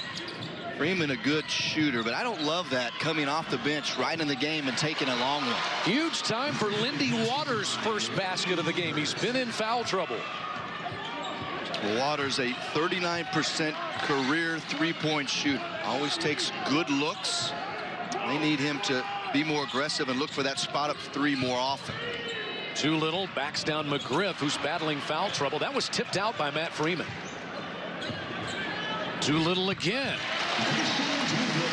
And I like it. It's a good matchup inside 2 physical players, but with McGriff having 3, he can't force the issue. Doolittle doesn't get the first one to go. Oklahoma gets the offensive rebound, and they go right back to it. James closes out on Waters this time. McGriff a 3. And that went over the top of the backboard, out of bounds. It'll be Sooner basketball. So here's Cameron McGriff battling foul trouble now, just 2 of 7 from the field, hasn't made a 3 this afternoon. Oklahoma State still in zone, protecting both Waters and McGriff with those 3 fouls. Reynolds on the bench for the Sooners. He has 4. Shot clock is at 10. Doolittle. Now Rashard Odoms. Kick out for Freeman. Lets a flyby go past him and buries the 3. So many pieces that Lon Kruger has, and Matt Freeman is one. Yeah, and he also has benefited with more minutes with the injury to Jimani McNeese. He's more comfortable. He's a true pick and pop guy. Jones can't answer, and McGriff can't track down the rebound. Oklahoma State has to make 3s, particularly on the road, to win games this season. And you see a couple marginal ones from McGriff and then Curtis Jones the last couple possessions. They've got to go back again to ball movement. They've had most success with Weathers driving it. Now, he hasn't finished in there, but you can't abandon that. You got to look to draw help and make those threes more comfortable. Odoms up and over an A. And that's a design play. You get the hard drive to the left, and that is for a reason, because Odoms flashes from the weak side, and he can catch in rhythm and use his dominant hand to continue to flow to the rim. 7-0 run put on by the Sooners, who have made 3 straight field goals to lead by 9 at the Lloyd Noble Center.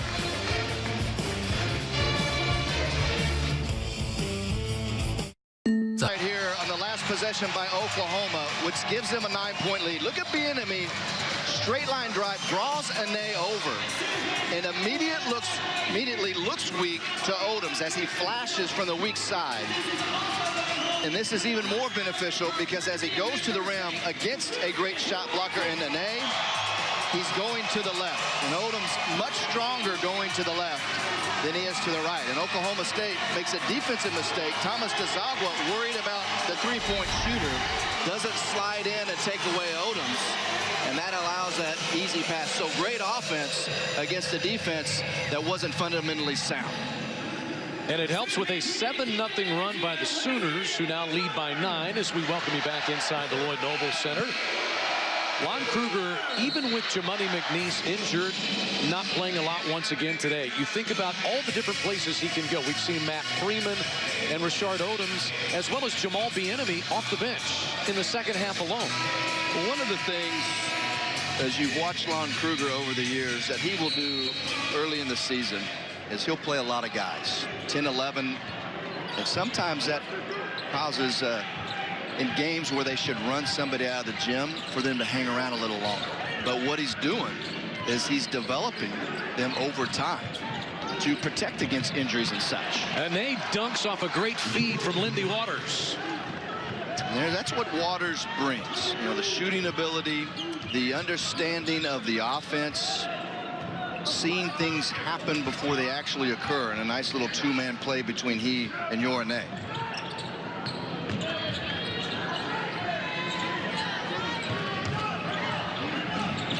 Doolittle at the high post, looking around. James triggers. A little short. Odoms. Quite a seal out on McGriff down there. Now trapped. And it's out of bounds. They say Odoms touched it last.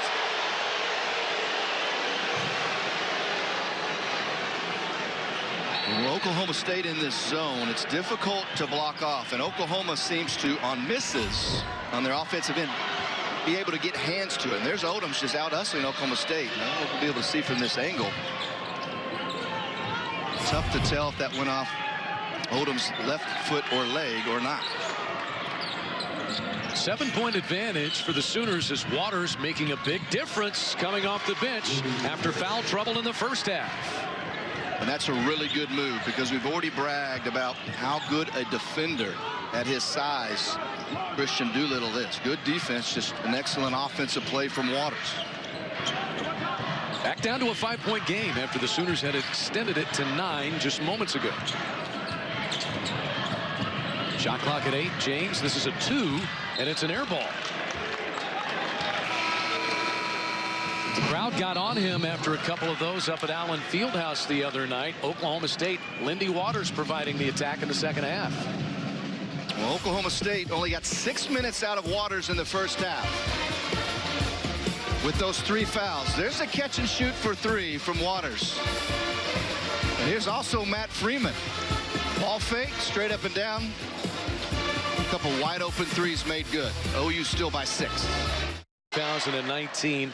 Oklahoma, a much improved team defensively. You ask Lon Kruger, he says it's dedication. As you said, they worked harder during the offseason than they ever have since he's gotten to Oklahoma. And Brendan, these numbers tell a huge story for this team.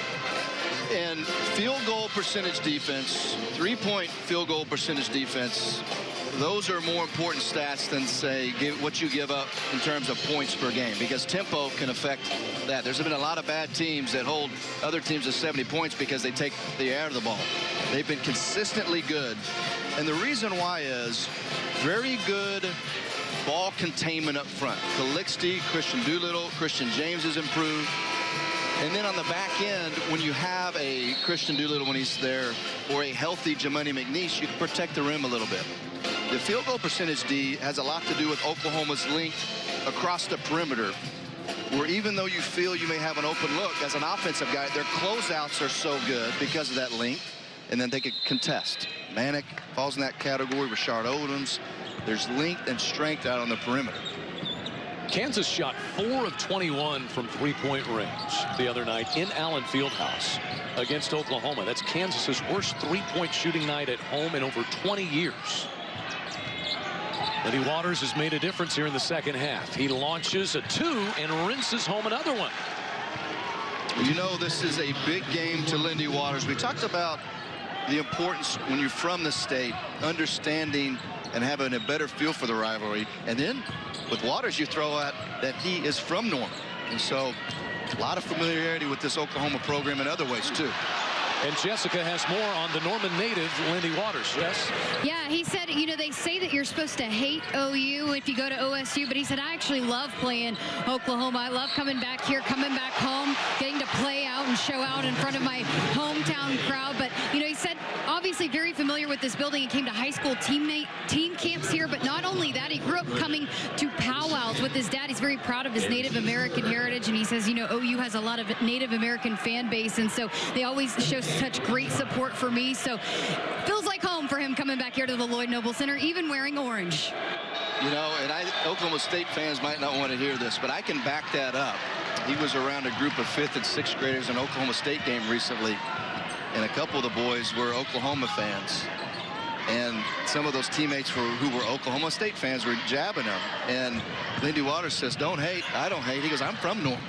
So I respect and appreciate our rivalry. So that's a true statement that Jessica said about Lindy Waters.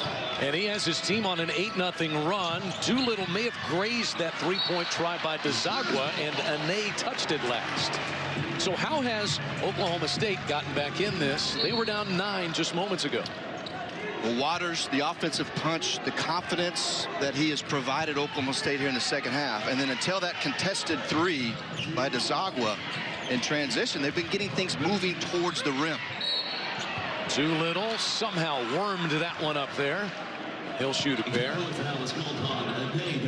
That's 4 on Ane. Well, Oklahoma State's zone has been much better with Ane sitting back, protecting the rim.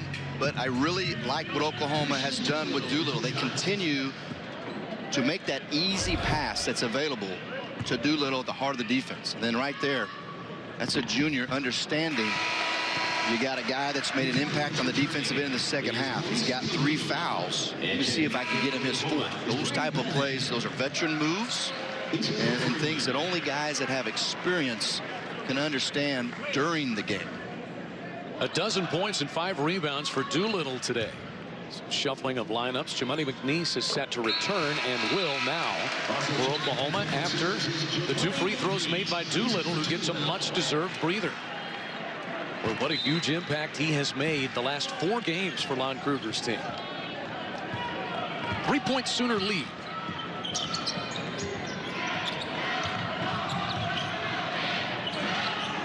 Waters and James battling away. This 3 by McGriff is too strong, into the arms of McNeese. Now, Waters has made some tough shots, but I don't think Mike Boynton can put it in his hands against a Christian James and basically space and tell him to go make a play. It's not necessarily his game. It's got to come after some ball movement. Baseline Manick. No. That's bobbled off a couple of hands, and I think McGriff touched that last. You know, Oklahoma State, a better job right there of sealing off, but then you've got to go get the basketball. And this is another time, watch Odoms. He's in there, active, doesn't give up on the play. We've seen that multiple times from him here in this basketball game. Manick misses off the inbounds play. Duncan DeMuth back in, setting a screen for Weathers here. McNeese pops that one into the air, and as Odoms grabs it, he is fouled by Michael Weathers. That's only 2 on Weathers. He's one of the few who's played a bunch and avoided foul trouble. Against Oklahoma, too good defensively to attack with no movement. And then as Weathers tries to take James off the bounce initially, goes right into the help, and then you pick up your dribble and you have nowhere to go. In Oklahoma, we just talked about, very sound defensive team. McNeese and a blocking foul on Lindy Waters. That'll be his 4th.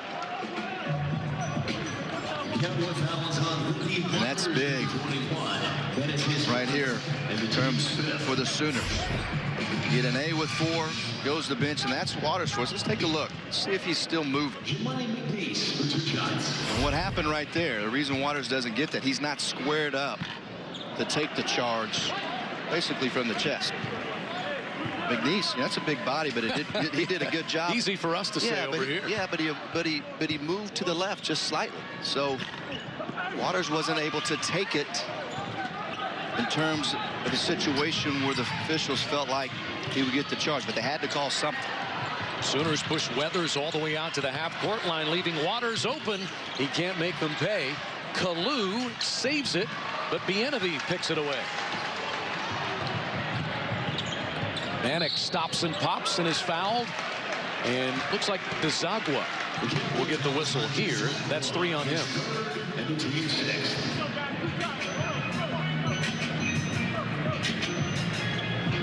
So Brady Manek to the foul line with the Sooners on top by 3. Desagua still can't believe about that whistle. Manek has not shot the ball as well this year as we take a look again at the foul call. Well, not much there, but in a wide open area, you hit a shooter on his right elbow, right in front of the official. I mean, spoken like a shooter. Yeah, it's kind of hard to not call it. And Zagwood did a nice job trying to contest over the taller Manek. But it's right there for the official to see. Lon Kruger talking to us earlier about Manek. Has not necessarily shot it as well. As Desagua buries a 3 from the right wing. We've got a 1-point game again. Yeah, quick release from Desagua. Doesn't need much space. There goes James. Stripped. Desagua stepped on the baseline. See James right now feeling like he can take his strength advantage to Michael Weathers.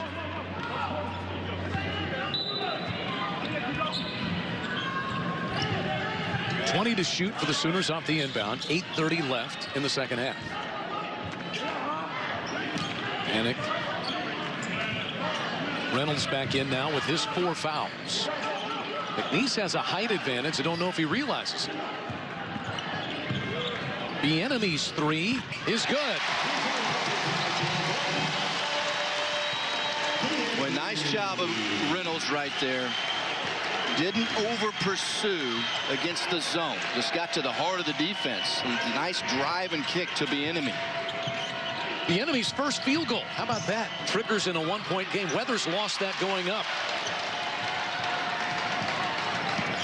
Bieniemy full head of steam. James got stripped by Desagua. Now it's McNeese circling around and fouled by Kalu. 4-point Sooner lead. 7:39 to play in Norman. Well, Oklahoma State continues to not let Oklahoma break them. Every time it appears the Sooners are stretching the games, they make a big shot. But answered on the other end. Drive and kick. Penetrate and pitch. Miles Reynolds to Jamal Bieniemy. Pizza Hut always has the 53, and Thomas Desagua just hit his 3rd 3 of the day, and you know what? He had to hit 25,000 of them this summer, and he actually hit 25,968 to be exact, and that is in a matter of 8 weeks. It was a challenge that head coach Mike Boynton had presented to him. He gives a challenge to each and one of his players, and he said he knew that he was going to get to that goal after just 2 weeks. So credit Coach Boynton for giving Thomas the challenge. Credit Thomas for exceeding that challenge. But really, the real MVP of this whole story is Trevor, the manager for Oklahoma State, that was given the task of rebounding for him. But he said it really wasn't that big of a workout because with Thomas, when he shoots, it really doesn't go far much out of the lane. So he said it wasn't much of a workout because he's one of the best shooters he's ever had to work with. But guys, that is impressive. I don't know. Brendan, have you ever hit 25,000 three-pointers? I was too lazy to do that, Jessica. I tell you, Trevor, he was smart to say, yeah, I'll rebound for Thomas DeZagua because you're taking it out of the net, yeah, and kicking it back out. He may be a member of the accounting department as well, counting to 25,961. Yeah. I can't even count that high. Kalu trying to skip through a double team, last touch by a Sooner with 17 on the shot clock. And you might ask, why would an already established tremendous shooter make 26,000 more? And that's because that's his thing. That's the only reason that he is playing at this level, because he can shoot it lights out. And so I'm just making a strength even stronger. And DeZagua comes out to get it. Screen from Kalu, trying to work his way around, feeds Kalu, and James had no choice but to foul Maurice Kalu, who shoots a pair. The shooter foul is called on Christian James. Thomas DeZagua able to turn the corner just enough, and slow rotation over from Oklahoma, and Christian James forced to make the hard foul right there on Kalu. Kalu to the line. So to the foul line goes Maurice Kalu, who's had a nice afternoon off the bench. Big advantage off the bench for Mike Boynton and the Cowboys today as Kalu misses that one. Walden Cleaners has 3 generations of knowledge that ensure the highest in quality detergents and cleaning methods are used, along with the most advanced equipment. Walden Cleaners and Laundry, where the difference is quality. 19-13 is the bench point advantage for Oklahoma State today. 3-point game again. And Bjorne back in for Kalu, makes the interior, at least the middle of the zone defense, a little tougher to go over the top. The enemy kick out 3. James, good. 6th double-double in 7 games for Christian James. Well, that's the thing. He has not had a huge game offensively, and it's hard to keep a player of his caliber down. You know, at some point, he's going to get shots to go. And Ney and McNeese tangled up, and McNeese is holding that ankle again. And Jumani hops over to the front row and takes a seat. Oh, works so hard to get back, and then you go down on a play such as this. Well, you know, he's in a lot of pain right now, trying to overcome that. And right there as Ane goes up, and the reason the foul's called is McNeese, as Ane leaves his feet, he's up under him, and you see him right there. I mean, there's no hesitation. Both hands straight to the ankle. And Miles Reynolds now helping Jumani McNeese as Alex Brown, the longtime Sooner trainer, comes over to have a look as well. And McNeese trying to walk it off toward the end of the bench.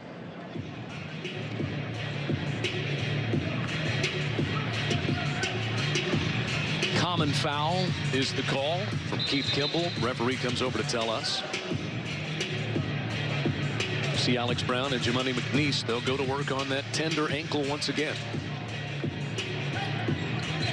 I tell you what, those tender ankles, tendonitis in the knee, you know, a badly jammed finger. I mean, just you don't get over it because there's not enough time to rest and get away. I mean, he's got to play.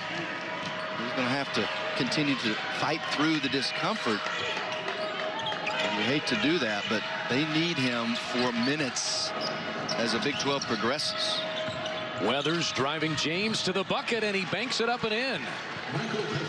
Every time the Sooners land a perceived knockout blow, the young Cowboys get up off the canvas. Well, Weathers right there taking advantage of officiating. James very good initially, but Weathers not giving up on it, using the space to get to the rim.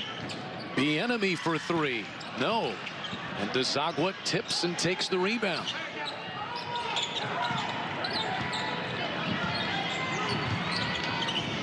Weathers double teamed on the baseline, and a foul on Bieniemy.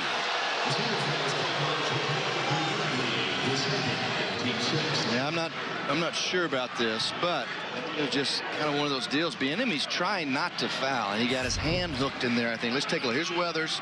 Can't turn the corner. Good help defense right there from Doolittle. And when a guy picks up his dribble, yeah, right there, you want to mirror the ball and pressure the ball. DeZagua misses, and they tap the rebound, and here come the Sooners.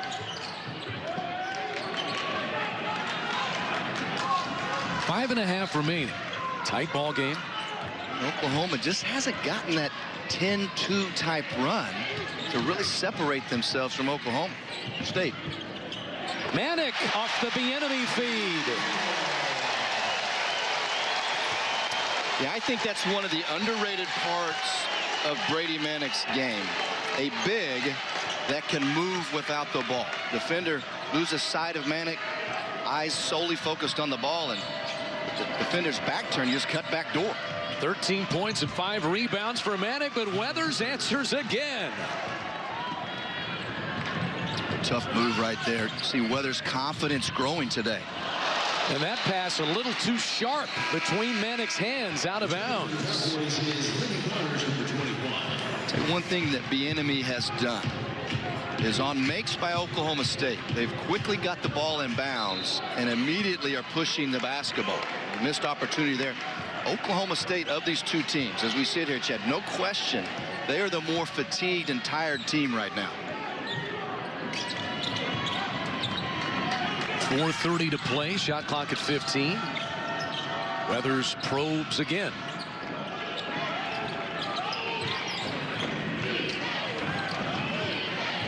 Shot clock down to 5. Weathers a 3, doesn't shoot many.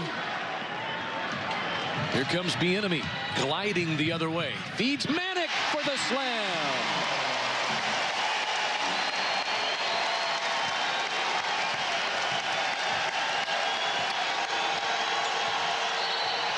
Timeout, Cowboys.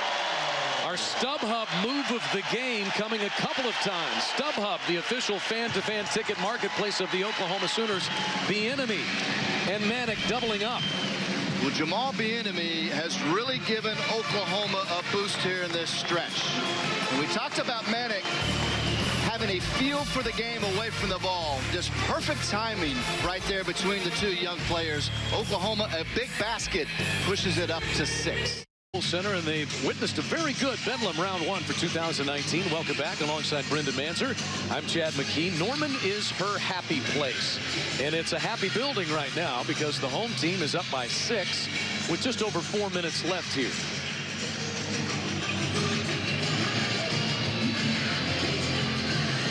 So a little spurt put on. Bieniemy and Manick finding one another, the connection multiple times here in the last 4 or 5 minutes. Oklahoma State has led only one time. It was 15-14 with 9:18 left in the first half. Sooners' largest lead has been 10. Every time that Oklahoma has pulled away, Oklahoma State's had an answer. Brendan, will see if they have another one here. And every time Oklahoma State has answered and tried to shift the momentum a little more, well, Oklahoma State has answered that. Oklahoma team has got around and made a play. And you mentioned Bieniemy. He's been great here in the second half. He'll get a rest now as you put Calixte back in the game. But Bieniemy, 5 assists. And brought a real emotion and energy to Oklahoma. Crowd on their feet with under 4 minutes left. We'll see where the Cowboys go. It's been Weathers and Waters for the most part. This is Jones. And Reynolds rebounds it to Doolittle. You know, interesting. You see Calixte with the ball right here. We talked to Lon Kruger yesterday. He's never been in a situation, really, very much, where you have a 6-7 point lead and you have to grind out a victory against a Big 12 opponent. He was at Maine. They didn't win a lot of games. He was a good player. He's about all they had. But this is an opportunity for him to close the game for Oklahoma at the point guard position. Christian Doolittle, huge afternoon. He's got 15.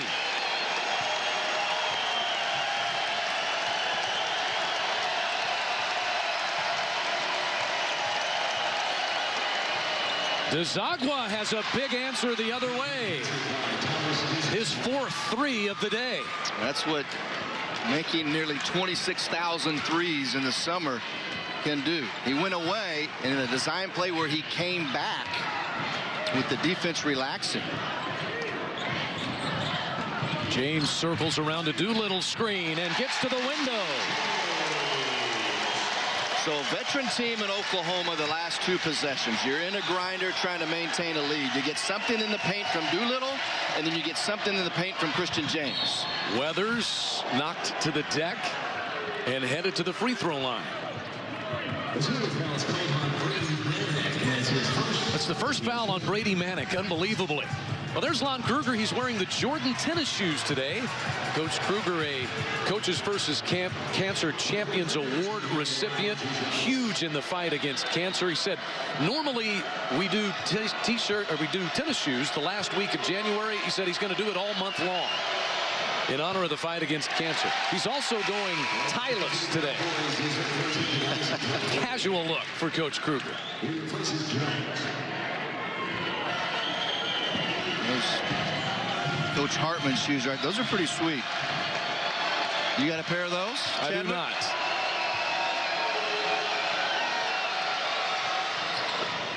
Weathers quiets the crowd a bit. University of Oklahoma Extended Campus offers programs for working adults and lifelong learners. Degrees online, on-site, on your schedule. Become the tradition. Visit pacs.ou.edu. And Oklahoma needs to be patient offensively like they've been. And Oklahoma State's got to be patient defensively. Be solid, not give anything up easy. Miles Reynolds draws a foul, count the bucket. He's so adept at that.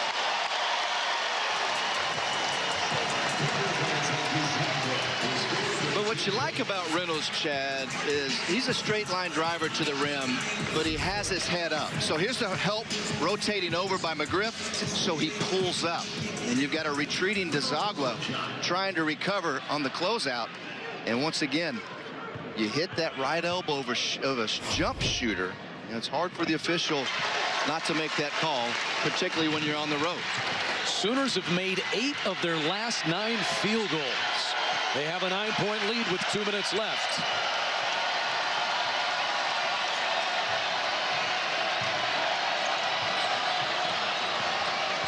Likely back in there. He's been in foul trouble. And Weathers is fouled by Calixte. 1-1 here. Yeah, I like the idea of Oklahoma State moving the ball and looking to drive. But it took 18 seconds because of the good closeouts, contesting, talking by Oklahoma. And it finally caught up with them. But it was deep enough into the possession with a 9-point lead. You will take that if you're Lon Kruger. Weathers has shot only 3 of 10 from the field, and he misses that. McGriff yanks it down, but can't finish. McGriff on a pogo stick finishes it. Boy, strong second effort right there from McGriff to stay with it. Just padding the rebound stats. He's got 9 points and 7 boards. There goes Calixte splitting a double team. James, a 3. Calixte up high, pulls it away.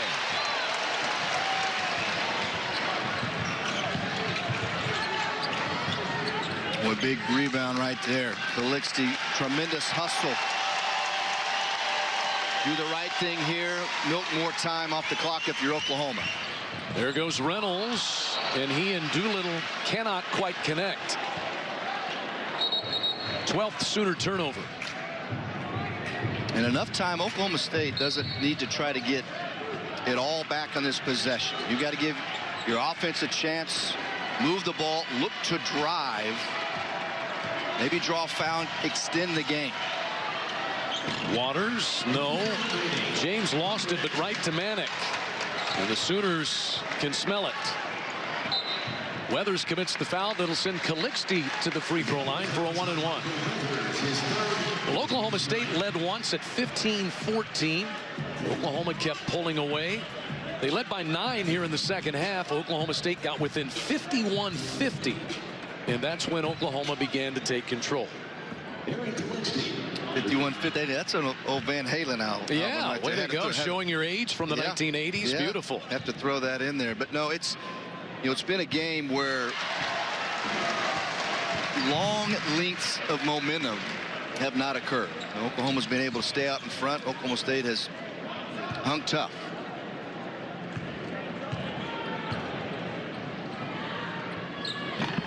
Eight points for Calixte now. It's the most free throws the Sooners have made in a game. They've made 24. They've needed just about all of them. 9-point lead. As see a little conversation there between Mike Boynton and young freshman guard Isaac Likely. Weathers on the attack, lost that one going up. Jones a three. Weathers another rebound. Blocked by Manick, who tips it to Doolittle. And then the foul committed by Weathers on Doolittle. Frustrating day. A lot of chippies missed by Weathers. There were several in the first half where he got to the cup and didn't finish. Oklahoma did a really good job in the second half, particularly the latter part of the second half, shading him. In other words, if I'm one pass away from Weathers, unless I'm on a guy like DeZagua, I'm shading over, helping on the drive. And so, therefore, he's been cut off. And to ask him at 6'2" to score over a lengthy 6'7" Christian Doolittle, it's possible, but it's definitely a tougher chore. What a terrific day for Doolittle, leading the Sooners in scoring with 16 and 8 rebounds to go along with that. And a turnover. Weathers miscommunicates with DeZagua. That's only 9 turnovers by Oklahoma State in a hostile environment with a young club. Shot clock is off. Sooners will bounce back from their loss in Allen Fieldhouse and move to 1-1 in Big 12 play. Oklahoma State will fall to 0-2 to start league action. It was not easy. A grinder of a first half, and finally the Sooners pull away in the end. I think anything different in Bedlam, it doesn't matter who's old, who's young. You wouldn't expect anything different. And also, that's just life in the Big 12. But a good win by Lon Kruger. A valiant effort, I think, by Oklahoma State, with inexperience, battling foul trouble to hang around. But Oklahoma, the better team here this afternoon. We welcome you into the Sooner Basketball Bud Light postgame show. Bud Light, an official sponsor of Oklahoma Athletics, reminding you to enjoy responsibly. Remarkably, nobody fouled out in this game. Foul trouble both ways all afternoon long. Christian James gets his 6th double-double in the last 7 games. He has 14 points and 11 rebounds. Brady Manick, 15 points. And Christian Doolittle, 16 points and 8 rebounds to lead the Sooners. And Thomas DeZagua led the way for the Cowboys. He made 4 threes and scored 16 points. Welcome courtside with Brendan Manzer. I'm Chad McKee. Fun Bedlam. Round 1 goes to Oklahoma. What did you think of it overall?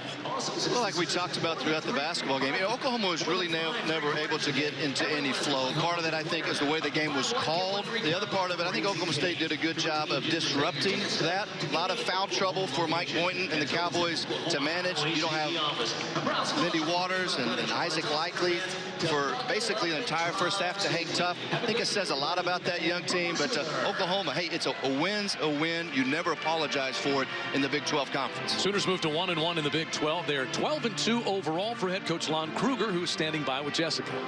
Coach, these rivalry games can be grinders. How important was the experience that you have on your ball team to close in this one out? The grinder sums it up pretty well. It wasn't pretty, but both clubs fought hard. It wasn't pretty. Both clubs disrupted the other, but proud of our guys. They hung in there, and from start to finish, it wasn't easy, but good to win and learn. Christian Doolittle has stepped up big for you in these past few games. He had 16 points again today. How important is his aggressiveness? What does that aggressiveness do for this team? He's been huge, and it's something he can do. And now he's looking forward to it. I think he's going to keep doing that and get better. So we need that from him, and no doubt that he'll keep moving in that direction. And your freshman, Jamal Bieniemy, in his first Bedlam game, had 3 points, but those 5 assists, especially that distributing down the stretch. How did that help you guys pull this one out? He did a good job. He hit that 3, of course, when we needed it very badly, and then he moves the ball well. He sees the floor well. He's going to continue to get better and better. Finally, Coach, a bounce back from the loss at Kansas. How important is this first Big 12 win? It's huge. You got to protect the home court in any conference, and I thought our guys understood that. Thought they, again, guarded pretty well on the defensive end, and, again, came with a good win. Coach, thanks. Thank you. Appreciate it.